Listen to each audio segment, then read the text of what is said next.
స్వాతంత్ర సమరయోధుడు చిత్తూరు జిల్లా పలమనేరు మాజీ ఎమ్మెల్యే టీసీ రాజన్ కన్నుమూశారు. బెంగళూరులోని కుమార్తె ఇంట్లో ఉన్న ఆయనకు శుక్రవారం ఉదయం గుండెపోటు రావడంతో మృతి చెందారు. రాజన్ భౌతిక కాయాన్ని బెంగళూరు నుంచి పలమనేరుకు తీసుకొచ్చారు. ఇవాళ ఆయన అంత్యక్రియలు జరగనున్నాయి. నిరాడంబరంగా ఉన్నత విలువలతో టీసీ రాజన్ జీవించారంటూ పలువురు సంతాపం తెలిపారు.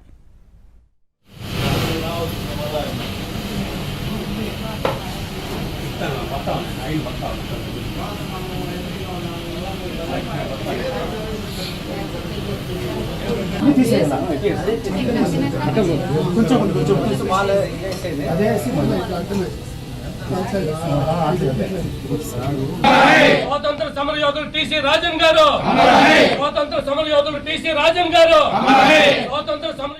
చిత్తూరు జిల్లా పెద్ద పంజాని మండలం రాయలపేటలో జన్మించిన టీసీ రాజన్ బీఏ చదువుతూ ఉండగా గాంధీజీ ప్రసంగాలకు ప్రభావితులై స్వాతంత్ర సమరంలో పాల్గొన్నారు. స్వాతంత్ర్యం అనంతరం కాంగ్రెస్ను వీడి స్వాతంత్ర పార్టీలో చేరారు.